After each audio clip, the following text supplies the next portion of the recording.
is a different university, in the words of President Abul Kalam, that it's a different university. It is going to resist whatever sinister motives are there. It is going to resist whatever bad intentioned ideas and courses which the government would like to introduce to this university. Our system is different. Every academic idea stems from students and faculty members in JNU. It is not imported from outside. We have never imported ideas from outside. We have generated ideas. Our ideological bankruptcy has not taken place now, that we are ideologically and thoughtfully bankrupt people and we are going to borrow things from unknown institute of learning. I don't consider those institutes as institutes of learning. They are all business enterprises which are being imposed on you. And they are thinking that the students would be accepting whatever the government is going to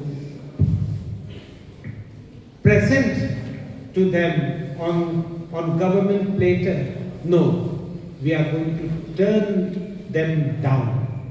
One more point which I would like to share with you that I have learned from my own experience, that here in this universities, as I said, that ideas are generated from this university. We teach, we don't have any textbooks. We, in order to take one class, we have to read 10 books. And after reading 10 books, we try to put them in encapsulated form and share our students. What is in other universities, what could be taught in several months, in this university, the same thing could be taught in several weeks or two. So our system is a highly advanced and sensitive system. The system delivers academic products in a fashion which has been developed by the university for the students, of the students, by the students. So we know our students very well. We know their needs and wants, and we know their future very well. So we are going to develop their proficiency and we are going to encourage them to come to terms with the times and places and spaces which they are going to occupy. Nobody need to tell us. And where is our autonomy? The university is created not by the purses of Adani and Ambani. This university has been created by the Act of Parliament. And the Act of Parliament has given this university an autonomy. What is that autonomy? Academic autonomy. That what you want, the best for your students, teach them the best. What you think good for their students, you teach them that. So we are an open university. Our systems are open. Our debates and discussions are open.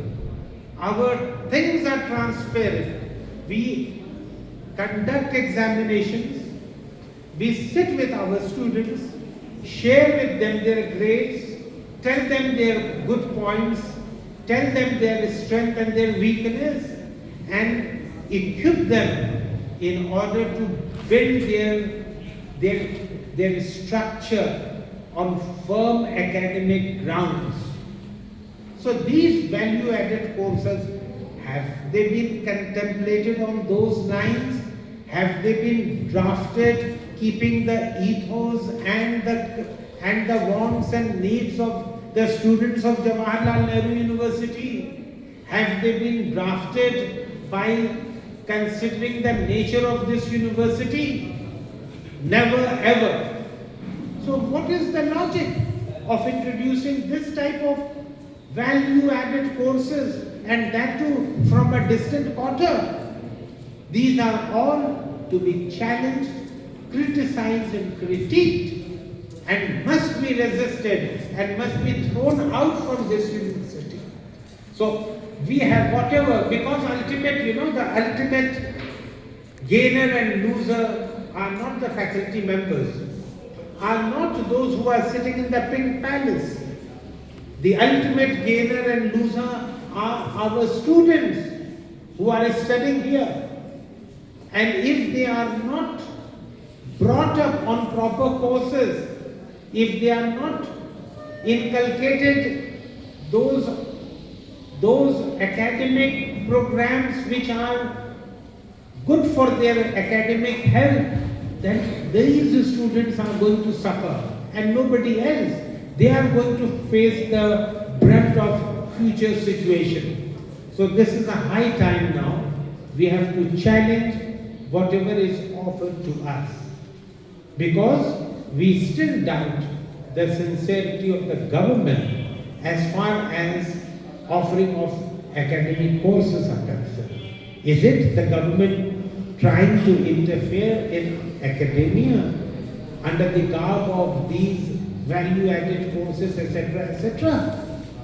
NTA, CUET, and if those are courses, if those are good endeavors, if those are well-intentioned plans, then what JNU has been doing for last several decades?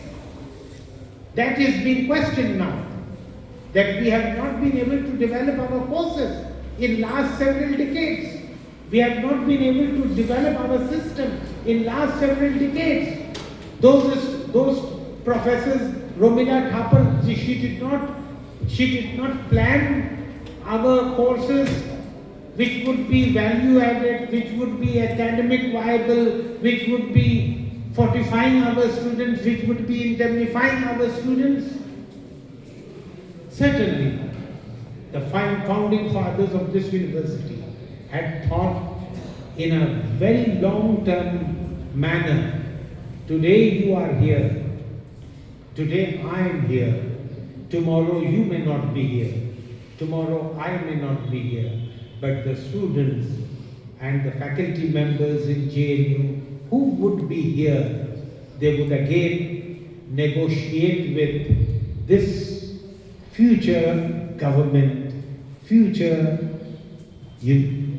academic institutions, because JNU is not going to be wiped out from the face of the earth. As long as this institution is there, the soil, the character, the essence, the pathos, the ethos, everything which made these bricks do not make JNU. The spirit of JNU, which is indestructible. You may destroy me, you may destroy the students, but you cannot destroy the indomitable spirit of Jawaharlal Nehru University. That is spirit of JNU. So these are some of the points which I have shared with you, and these points are to be pondered in a very meaningful manner, constructive manner. We are open for any type of dialogue. You have organized the referendum. The referendum will show the mood of the students, what the students want.